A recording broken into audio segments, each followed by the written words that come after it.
everyone for joining. I'll start with a quick intro on myself and then pass it over to the panelists before moving on to the questions. Hope everyone's having a great day today. My name is Abhi. I'm a product manager at Square. Prior to being a product manager at Square, I worked at Zendesk, and at Zendesk for about 8 odd years, I was actually product marketing. So I understand some of the challenges of working with product and product marketing. So I will pass it over to our wonderful panelists to do some quick intros. Charlene, do you want to take it away? Yeah, sure. Thank you, Abby. I apologize for the lighting. This is actually first time I've tried this particular scene, so I don't normally look like this. So I'm Charlene, VP of Marketing at Qualia, which is a digital real estate transaction platform, the leading platform for digital real estate transactions. And prior to that, I had been leading product marketing at places like WorldPay, and which is part of FIS Group, which is in the payment space, giant player in the payment space, and then Coupa Software, which was in the business spend management application space, and have also led marketing more generally at places like Fin and where I am currently, Qualia. So happy to talk about product marketing, the broader context of marketing, and go-to-market in general. Great, welcome. I'll pass it over. Andrew, do you want to quickly introduce yourself? Sure. Hi, everybody. Andrew Kaplan. I'm one of the product marketing directors in the LinkedIn ads business. Been in that team since 2013, so it's been quite a journey. And then prior to LinkedIn, my professional background is in online video advertising on the agency side.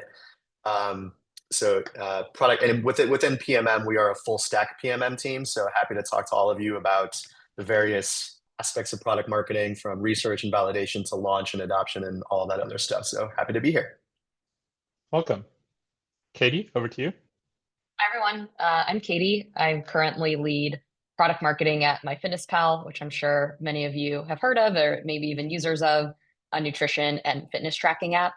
My career has really been mostly focused on the consumer side of the house, and really on that engagement and retention side. So product marketing, brand, and lifecycle. I've worked at some smaller companies like Handshake, leading all of consumer marketing, similar to Charlene. So happy to talk about some other functions that we partner really closely with at product marketers, and also worked with Andrew over at LinkedIn, where I had a bit of a stint on the B2B side. So I know just enough to be very dangerous. I'll leave the B2B expert answers to Charlene and Andrew here, but happy to be here and answer any burning questions folks have. Awesome. Thanks all. I think we have a nice diverse mix of B2B, B2C, different types of orgs and companies. So I think this is going to be a great conversation. I'm going to jump to some of the questions I have prepared, but for everyone on the webinar, please feel free to add your questions using the Q&A option at the bottom of the Zoom.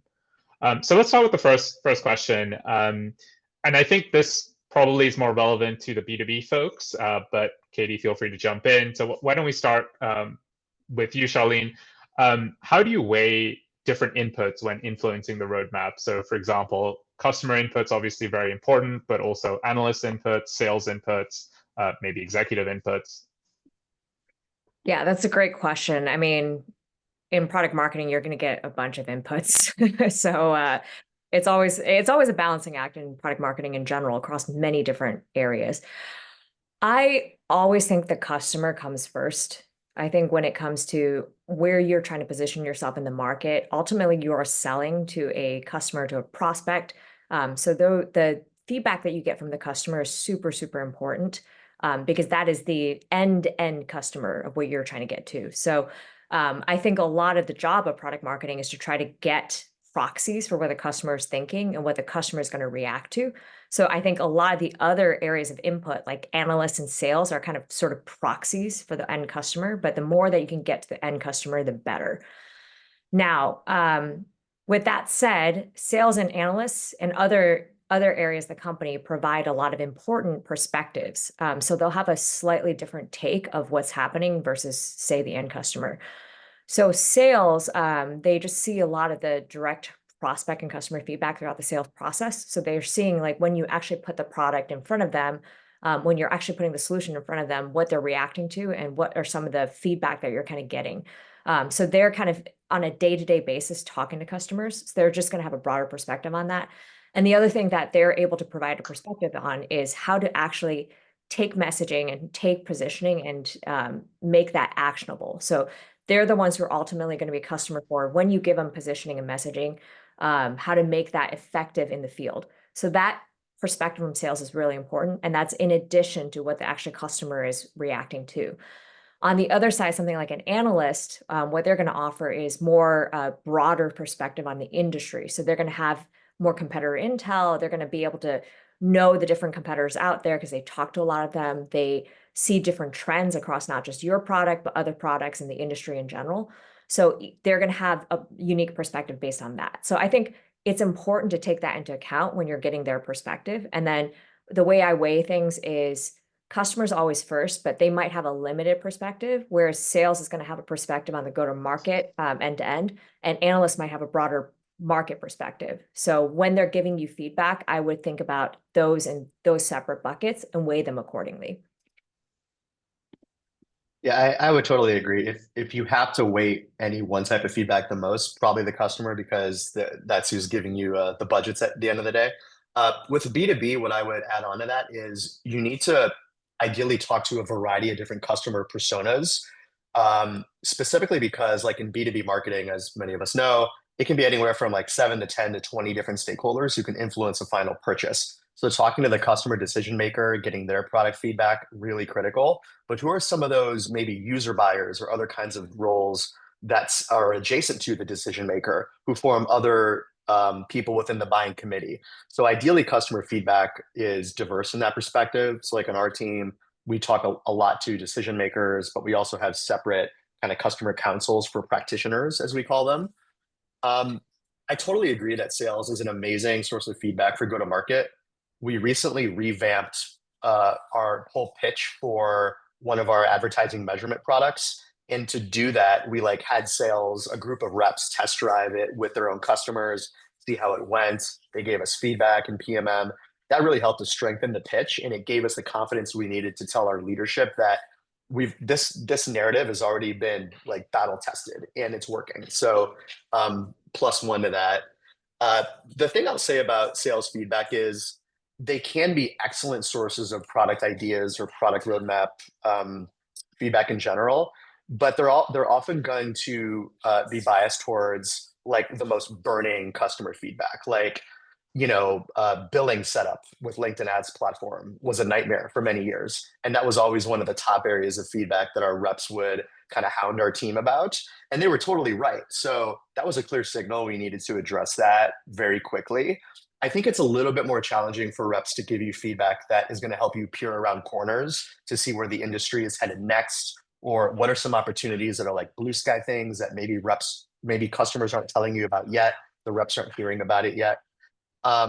You can get that kind of great signal from sales, but I think you have to, as a PMM, kind of draw it out of the sales team in a more structured way through like a formal kind of voice of field feedback program, as opposed to just passively expecting reps to send you that feedback.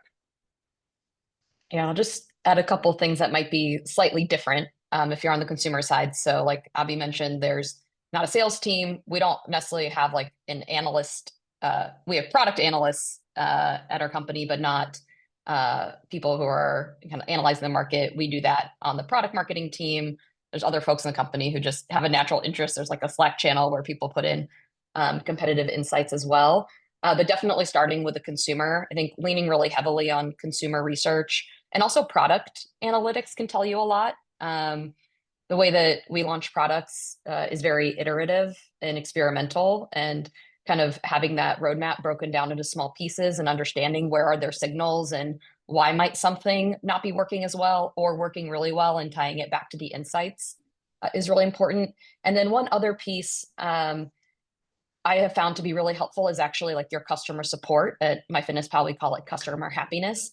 they're on the front lines of feedback that you're getting. Generally things that aren't going well, but also things that are working really well for people and they want to have you continue pushing forward with. And one way we especially partner with that team is there are times when there are things we actually want to remove from product. That's also an important part of the product roadmap sometimes, right? Is like making room for that innovation, and maybe a direction you were going in, you know, several years ago is not where you're headed in the future, and really leaning on them to understand like what's the impact, how do people really feel about this feature and things like that. So that I would say those are some of the differences, at least that I've picked up from learning a lot from Charlene and Andrew as well. Makes sense. Thank you. And actually, a quick follow-up on the same topic. I'm curious what tactics or strategies you all are using to actually gather the customer feedback. Like, is there a voice of customer program at your respective companies, or are you speaking? Are you doing customer interviews? Like, what's that process look like? I'll open it up. Whoever wants to go first. We do have a big. Oh, sorry. Okay, go ahead. We have something called Katie a beta program, so it's not really like we don't think of it as voice of customer, I think, as you typically think of it on the B2B side, but that's a group of our members who we know we can always go to as we're launching products, kind of working through bugs, getting feedback on what they like, what they don't like. We also partner really closely with our user research team, both for more like long-term generative, where should we go next type work, as well as more close in, what are we doing over the next 1 to 2 quarters that we need to get a read on, and really try to get a large mix of consumers. So we do have more of this formal beta program that's actually at our company managed more by the customer support team. But we really like to dig in both on the product marketing side, the product side, and user research side with our users as much as possible. And we have goals actually every quarter of how many conversations we have, so that we're always keeping a pulse on our consumer base, competitive landscape, et cetera. Yeah, we also do betas. Betas are a fantastic source of customer feedback. They are obviously great for like feedback on prototypes you're already testing or piloting. For feedback that can help us, again, kind of peer around corners, understand where is the market headed, what are some unaddressed customer needs or pain points that we haven't built for yet. We do a variety of things. We have quarterly customer advisory boards, which represent a diversity of customers based on like size, budget, objectives or needs. And we usually bring a couple topics to them to, get their feedback, kick around some ideas. We usually do 2 or 3 major custom research projects a quarter, which, I mean, fortunately with LinkedIn, we have a lot of budget for, working with a research vendor who can spin up a big kind of quantitative survey or a qualitative kind of focus group exercise that can be that can be blinded, for example, if needed. Those tend to take like 3 to 5 months though, so they're not really turnkey. For much more turnkey or agile research and customer feedback, we, have like groups of customers that are sort of on standby to answer surveys on a monthly basis, or to get on a series of conversations with our PMMs for 30 to 45 minutes at a time here and there. So we kind of plan those groups of customers ahead of time, just to make sure if we need to get feedback from something like in 2 weeks, sometimes we have an option to do that.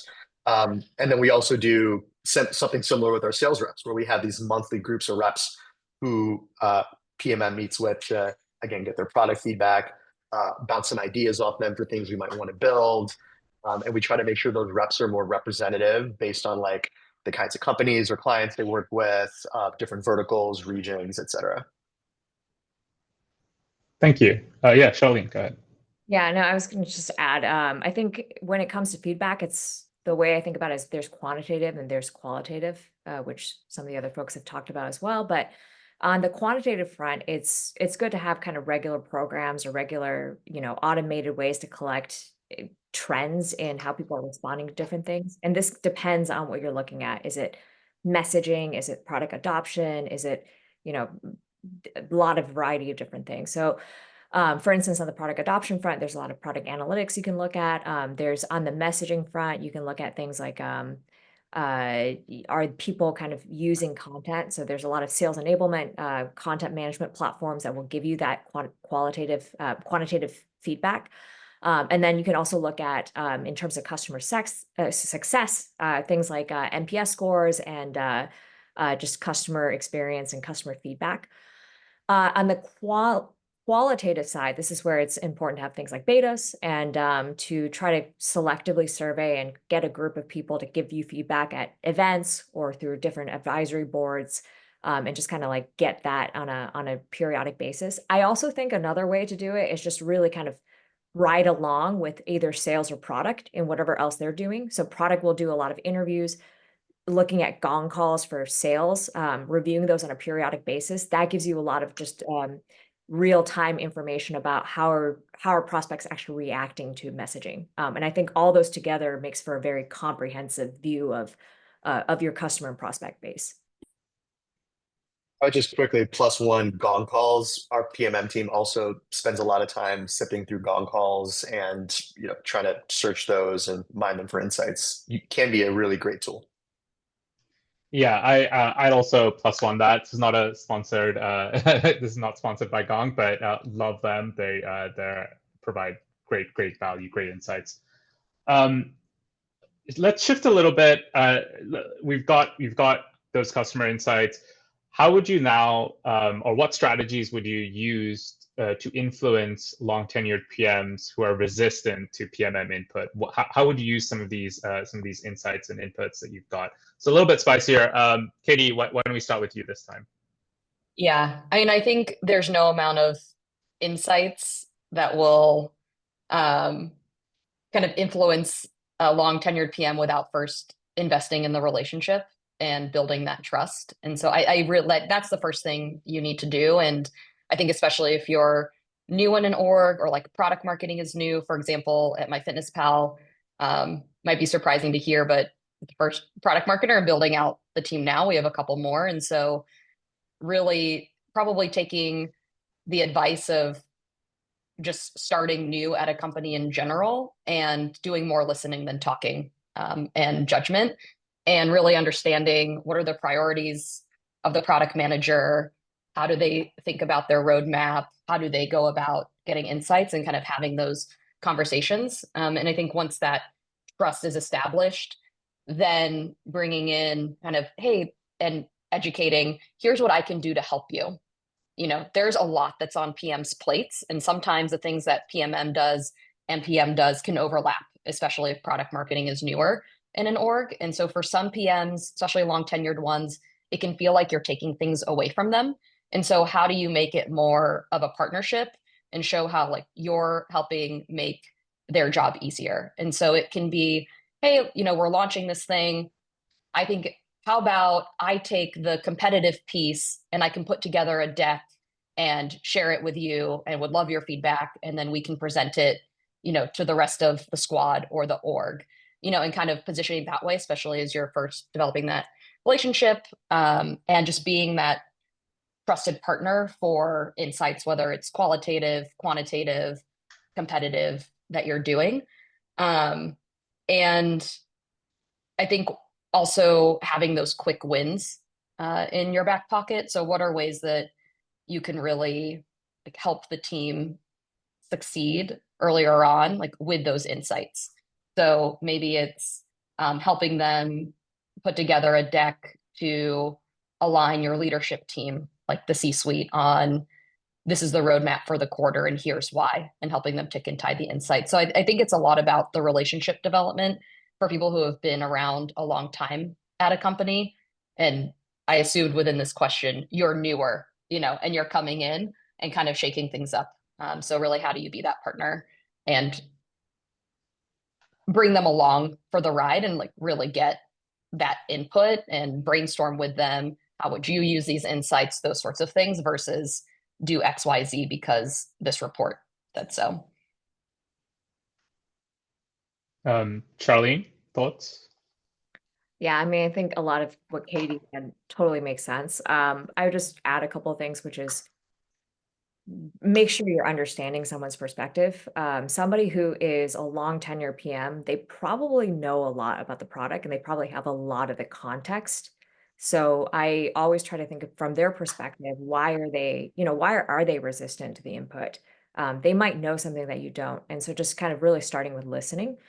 The other thing I think is important is just keeping it objective, right? Don't make it so much about you versus me and, what are we going to contribute to this? Just think about the bigger picture of, how are we going to help each other, and what is it that we're collectively trying to achieve, and how do we divide and conquer, and what can I add to your life, which Katie touched on as well. Make sure to have a human touch there. And I think that's the empathy element is so important. And then there's two things that could be happening, right? One is that this person has a perspective that you don't really fully understand and internalize. And that's something where you can kind of really try to work with them. In some cases, it might be that this person has just been there a long time and they're very dead set in their ways. And I would say, like, I always lead with, how do I work with this person effectively, and try every single route. And if it's really just not working and it's somebody who's just kind of resistant to that change, that's where you need to enlist allies across the company. So are there other people who have a more open mind, and try to get them on your team as well? And that's another way to kind of influence the roadmap over time. Andrew, I saw you come off mute. Yeah, go ahead. Yeah. Can't agree more. As my fellow panelists have said, starts with relationships. How do you build those trusting relationships with products? Like, a few things we do. We do a planning offsite with our product partners each half in person. We don't all work in the same offices, so some folks fly in, or some folks from San Francisco make the long drive down to Mountain View. It really makes a big difference. We also just make sure, like, our PMMs are joining weekly core team meetings that have product, maybe some members from sales, some folks from customer support. So there's just that constant dialogue between PM and PMM happening already. I definitely agree, like, going to product sometimes without an agenda and just asking, like, what are the things keeping you up at night? What are the problems you want to solve? And as a PMM, maybe there's something you can do there. Maybe it's getting some customer feedback or insight. Maybe it's running a beta for a prototype. Maybe it's, as Katie said, like, putting together a lightweight go-to-market plan or a positioning document. Sometimes just like that reciprocity can then open their mind to other ideas you have. Like, a couple other things, like, sometimes we try to frame our recommendations to product based on things we already agree on. Like, hey, we already agreed that the top area of focus for LinkedIn is video, right? So in this fiscal year, video is number one, or AI or something like that. So when you can map your idea or your recommendation to product back to, like, values or pillars or priorities they already feel aligned to, that can just put that framing around your recommendation positively. And then just, like, asking why. Like, if just like Charlene said, if they are resistant to something, where is that coming from? Is it because they don't believe your recommendation has a lot of upside for the business? If so, maybe you need to get more data that shows, hey, customers are willing to pay for this thing we want to build. Or if maybe it's like a cost thing. Maybe it's like, like, I totally understand there could be X million or whatever dollars of opportunity in this product idea, but it would require, like, 9 engineering headcount for 6 months just to get to, an MVP, and I just can't make that allocation. And, that doesn't necessarily get you to a yes, but it can help you approach the problem differently, where maybe the task is like, okay, how can we make a business case to get product and engineering more resources so we can unlock or build this thing we all agree is highly valuable. So just, like, a few things there. There's no silver bullet. Agreed. Number one, trust relationships starts with that. You can't go wrong there. You'll have some great, fantastic ideas, and I think I would enjoy working with you or your teams as a product manager. Let's shift gears a little bit. This next question is I think dear to my heart, or it's very important for me to think about as a PM. But I'm curious, product marketer's perspective. How do you advocate for long-term initiatives when everything requires immediate ROI? So this is something that has challenged us at Square a lot, with thinking about platform initiatives and longer term blue sky open-ended kind of projects versus table stakes features where sales are telling us this is going to impact against our competitors. So Andrew, why don't we start with you if you have any thoughts or perspective on that? On long term versus short term? Yeah. Yeah. Well, I don't know about you all, but I think the days of easy growth are kind of over in a lot of our sectors. I think it's because like the cost of capital is a lot higher now than it used to be. A lot of the industries we worked in might be consolidating more. So I think like the PMs I work with, frankly, recognize that growth isn't just going to happen. Like we got to claw for it. We got to fight for it. So I have seen, thankfully, more of my product partners really focused on like long-term stuff.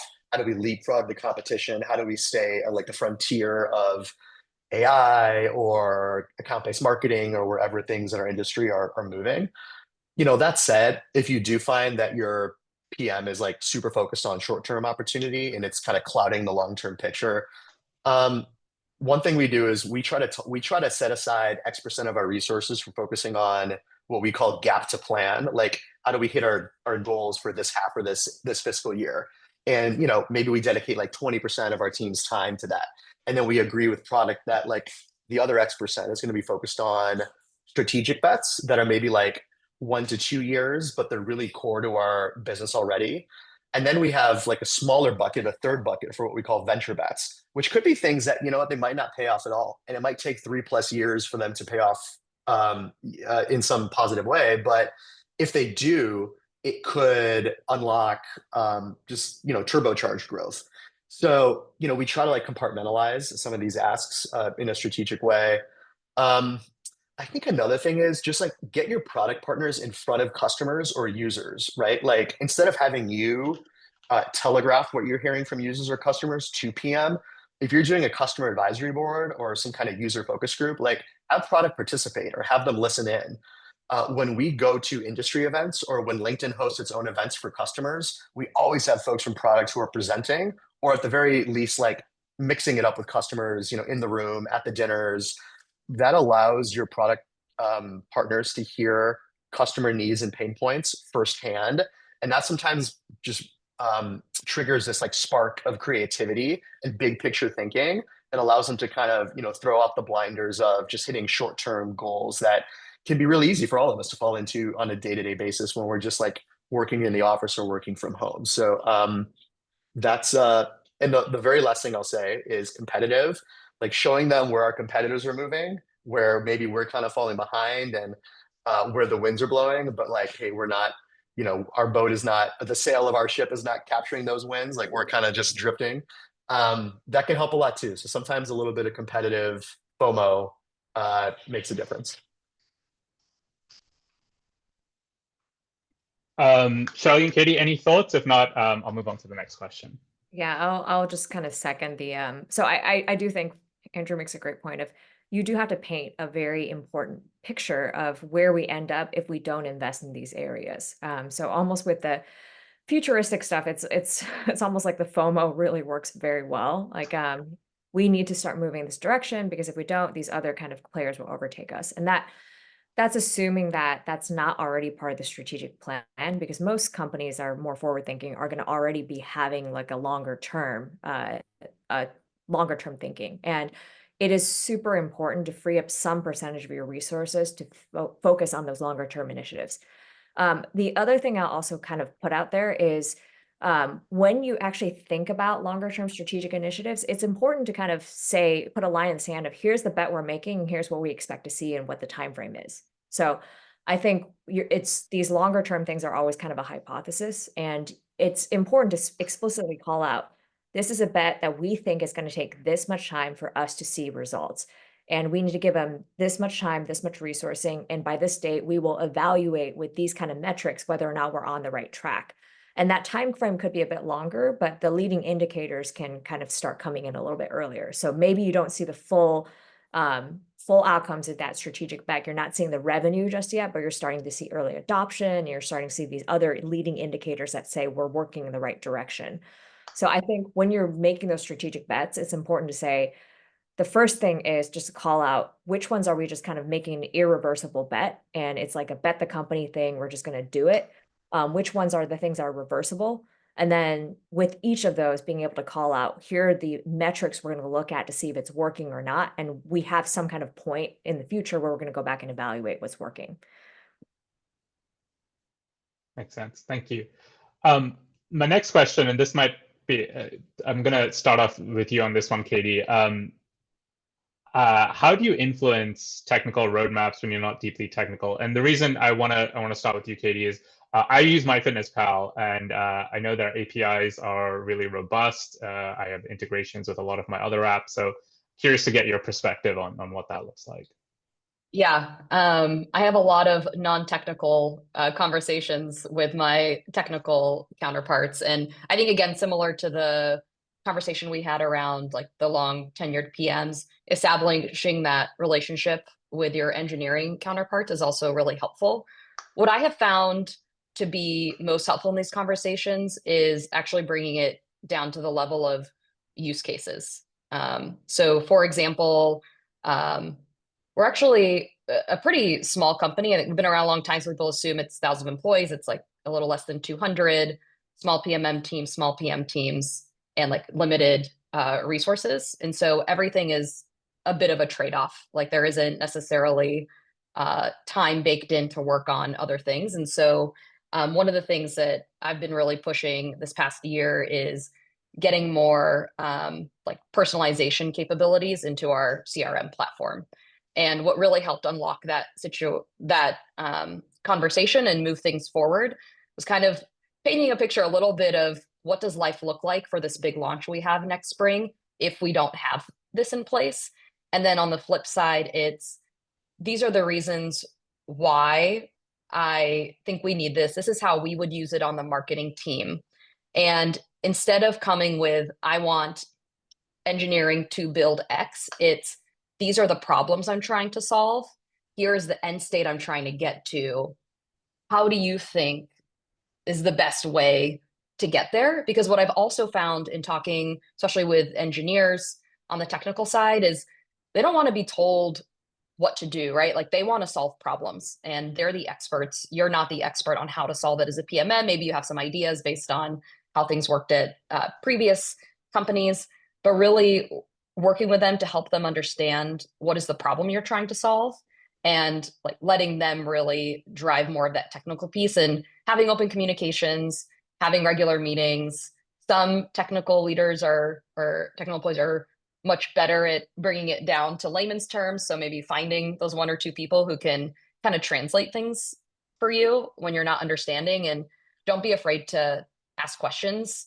As a PMM, you're almost like a bit of a generalist, and there's a lot that you work on and that you can do within an organization, but it doesn't mean you're an expert, on everything, and certainly not an expert in technical roadmaps or technical capabilities. So yeah, if I just sum it up, it's what problems are we trying to solve? What use cases does, this ladder up to, and how can we figure out what the right solution is given resourcing, timing, et cetera, to move forward. Yeah, it's a great point, Katie. I think, you shouldn't be expected to be an expert in everything. I think that resonates strongly. So we have a few audience Q&A questions coming in. If you are interested in asking a question, please click on the Q&A. You can also upvote questions if you see ones you'd like answered by our wonderful panel. I will ask the ones that have the most upvotes, so please go ahead and upvote them. So let's move to some of the audience questions. The first one is from Edsel. If PMs are already very close to the customer and sales teams, i.e. doing their own research, where else do you think PMMs can add value? Charlene, why don't we start with you? Yeah, I mean, the thing with PMs and PMMs is we're all kind of looking at the same problem from different angles. So I think, first of all, it is good to kind of follow along with the PMs when they're talking to customers, when they're doing this research to understand kind of what they're learning. But the other thing I think is very unique where PMMs kind of bring their own perspective is on the sales process in particular, and on kind of the broader end-to-end kind of customer life cycle. So whereas a lot of times with the product manager, they're going to be looking at specific feature functionality that's going to help solve problems for customers. You're looking at how is that something that can be implemented in the actual field with actual sales reps or with actual customer success, customer support, account manager type folks. And what does that look like? So you're looking at things beyond just, the feature functionality. You're looking at the sales process. You're looking at ideally looking at things like win-loss analysis, competitor landscape, and you're bringing those additional perspectives to the table. And I think it's also totally fine to have actually PMMs and PMs kind of interview the same customers, but with a slightly different bent. So I like to ask questions usually around the market overall and, well, like what are some of the other things that you were thinking about in the sales evaluation process and how did that process work for you? And then have that supplement what the PMs are already kind of looking at. So there is some duplication there, but it's taking slightly different angles and then also bringing in additional value. And then the final thing is taking those insights and framing them in a way that you can actually feed them back to all the different members of the go-to-market and the product teams. Thank you. Andrew, Katie, anything to add there? I love it when PMs want to talk to customers. Like, that's fantastic. I think what we do is every 6 months, we deliver a market report to our product team. That's a synthesis of all the insights and research we've done in the prior 2 quarters. That's not the only time we deliver insights to product, obviously. Like, it's more of just looking back at everything we've learned along the way. And I think that just is a much more structured way of showing product the insights you've learned from customers, competitors, analysts, sales. And that can often go deeper than a PM has time to do on their own. One thing I'd also add is, as a PMM, one of the hardest but most important things you can do is tell your product partners when they're maybe missing the mark. Like, they want to build something that doesn't have product market fit, or perhaps it has some value, but customers aren't willing to pay a lot for it. And you have to basically just break the news to them and say, like, look, we have the data that suggests we should probably deprioritize this idea or this roadmap item. And it's really difficult for a PM to come to that conclusion on their own because they're so close to it. So even if they're talking to customers, sometimes like a little bit of bias just creeps in. And as a PMM, you can really be the kind of objective sort of third party outside of product or outside of customer who can tell the PM some really valuable, honest truths. So that's what I'd say. Thank you. Let's move on to the next question from Jesse, which is starting a voice of the customer program helpful for product marketing, or is it too broad for the kind of insights you need for product roadmap feedback? Katie, I'll start with you. I know we talked a little bit about this, beta programs and so forth, but yeah, I'm curious to get your thoughts on voice of the customer program. Yeah, we don't, when I hear voice of the customer, I think a little bit more of kind of the sales roundtable discussions almost. So I haven't really seen this implemented in a super helpful way on the consumer side. I think for us, it's been more having a regular pulse of conversations with people. And something we think about a lot is when you have a program where essentially it might be the same group of people or kind of people that you're talking to all the time. And on the consumer side, it's you have an audience target, but they're not homogenous, right? Like, they have so many like different lives, different needs, behaviors.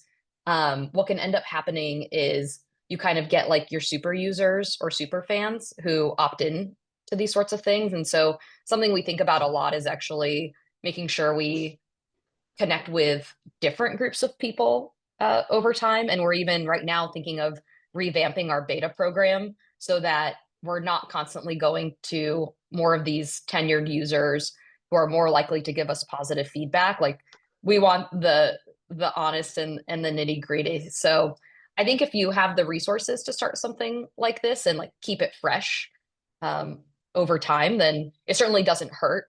But we use something called user testing, and it's a super easy way, especially on the consumer side. Like, you filter in demographics, what kind of products they use, et cetera, and do little incentives, and everyone in the company can use it. It's super user friendly, and having conversations that way has proven to be more scalable for us and allows us to be a little bit more nimble with the kinds of questions we need to ask. And maybe sometimes it's even like 3 days later, we're talking to people, to get feedback or be more iterative on something. User testing is great, but I do have a follow-up. I'm curious to get your thoughts on. One of the challenges I found with using user testing is you often, because you can select, I think, the pool of users, but sometimes you can get people who have no interest in your product, for example. So something I've found challenging is how do you get like the right segment of users who are perhaps interested in the space but maybe don't use the app already, so you're not getting completely irrelevant feedback. Yeah, I mean, for us, we have a screener that we use that has worked pretty well for us. So I think it's having the right screener questions. You're always going to have bad actors, I think, on that platform that are like, well, I want my $25 and I think I understand, maybe know what this company wants. I'm going to answer a question this way. But we use it also, not even just for product type things, but, we're launching new TV spots in January and, doing qualitative creative research. And it's a little bit, it's even helpful when you get people, we want people who would at least be interested in the category, right? Like if they're not interested in tracking their nutrition or getting healthier, it's not really the target we're going after. So that's kind of throwaway. But I think with the right kind of screener and working with your research team on what that is and types of people you need to talk to up front, you hopefully, like out of every 10 conversations, hopefully there's only like one that you kind of throw away and say, this is not our audience. Makes sense. Thank you. This next question is from Anonymous, and I really like this question. I'm so curious to get all your thoughts. I work at a small startup. Our product team does not even have a robust product roadmap. How do I influence a roadmap that doesn't really exist? That's the situation I'm in. Okay, perfect. Yeah, so we don't really have robust roadmaps.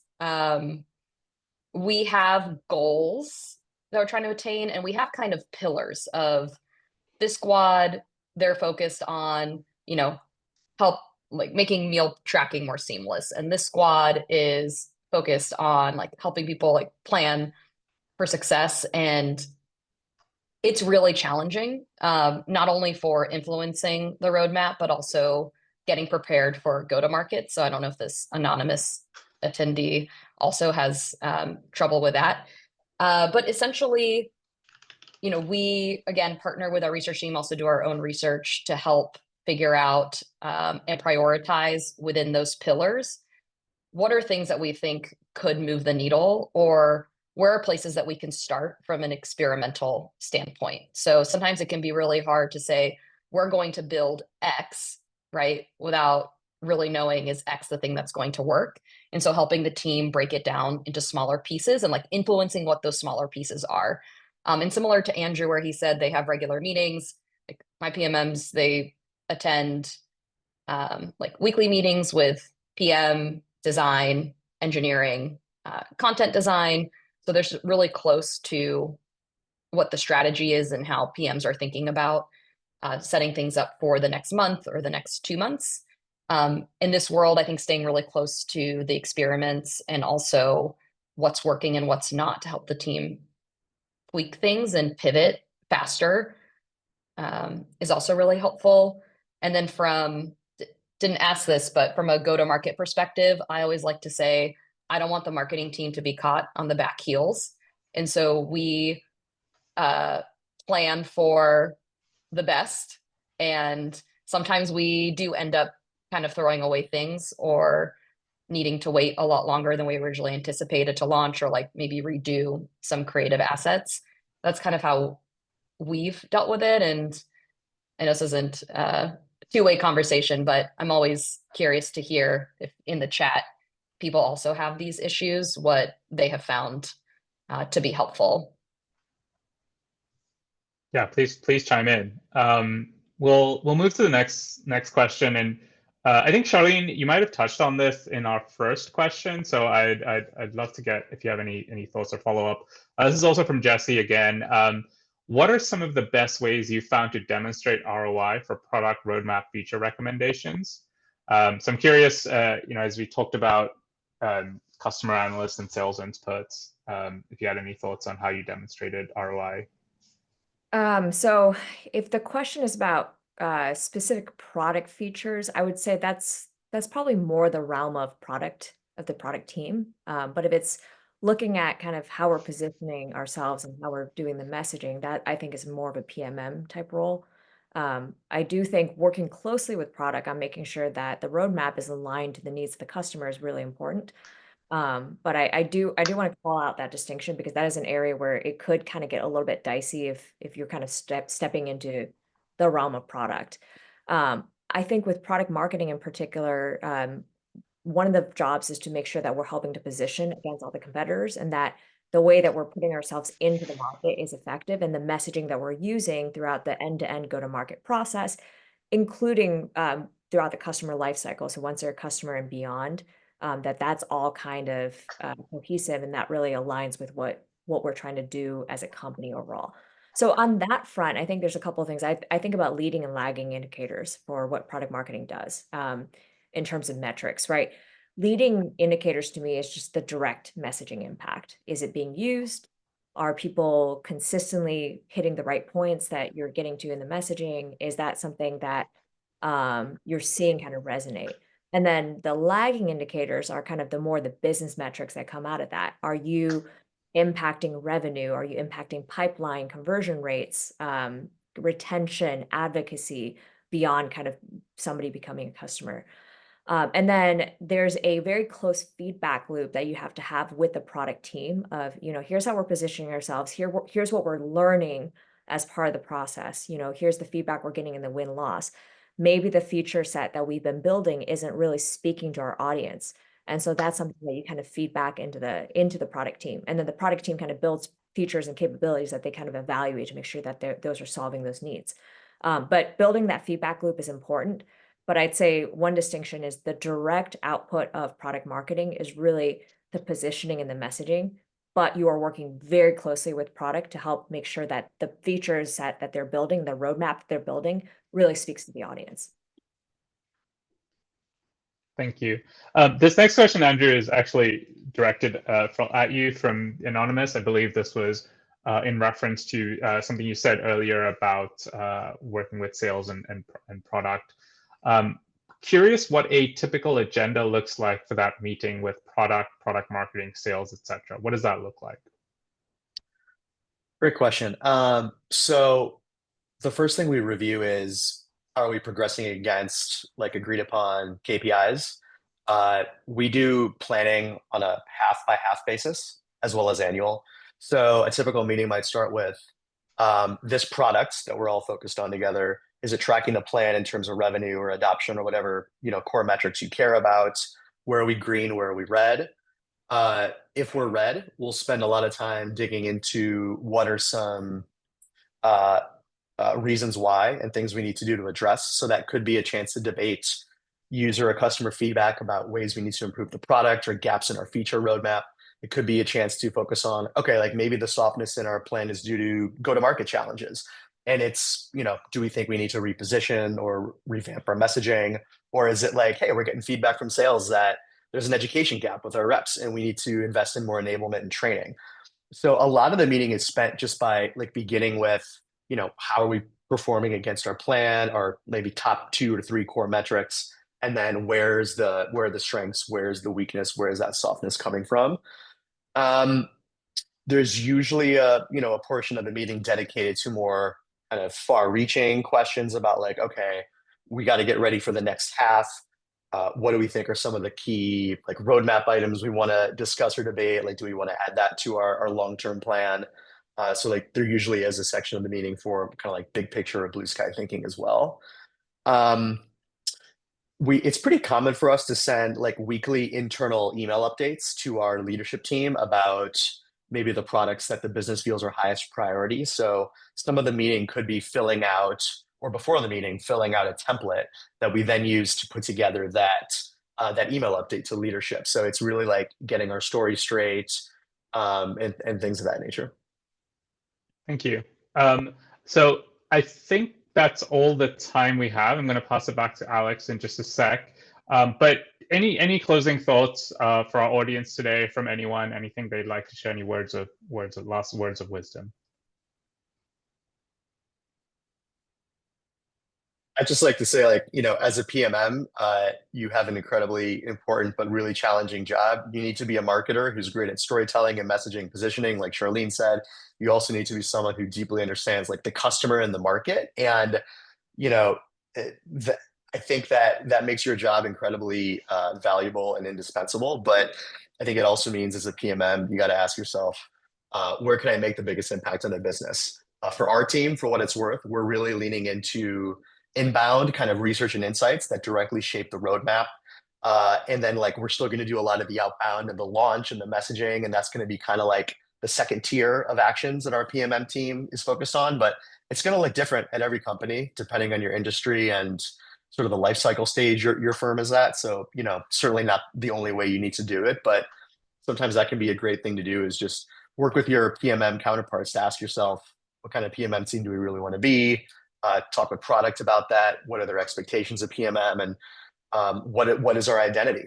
So that can be a great exercise to go through. Thank you. Yeah, I Charlene? think just to add to that, I think the way I think about the job of product marketers is strategy, structure, storytelling. So you have to really understand the core business and understand the product and all the different teams and what they're trying to achieve, and understand the overall strategy of the company, and also help to inform that, which is, the market analysis and making sure that the voice of the customer, all those things are being brought back to the other teams. Structure is, you got to stay organized. There's so many different teams coming at you with so much feedback and so many insights. So how do you kind of stay on top of that? Product launches require a ton of coordination across different teams. So kind of shepherding things along. Those are things that I think strategy and structure are pretty much owned with a lot of other teams, but there's some things that are very core to the skill set of the product marketer.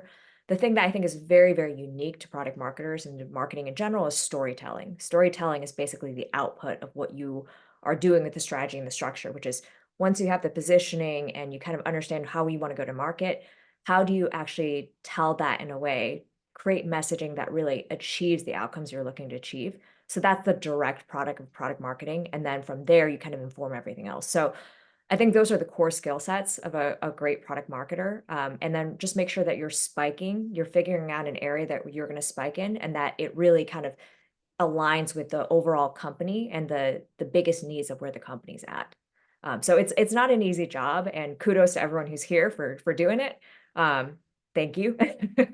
But yes, good luck. Okay. I'll just add one more thing. And I love that I wrote down strategy, structure, storytelling. I hadn't heard it framed like that before. And I love that. I think something else we've talked a lot about today, and you can have all the hard skills and be the best storyteller in the world, but if you don't know how to build those bridges and develop really strong cross-functional relationships, it's all going to fall flat, because so much of the product marketing role is influence, right? Not direct management of these areas. And so really learning how to create those partnerships and really hone that, influence without direct decision making power is going to really serve you and just make you even more successful as a product marketer. Thanks, everyone. I'm going to pass it back to Alex now for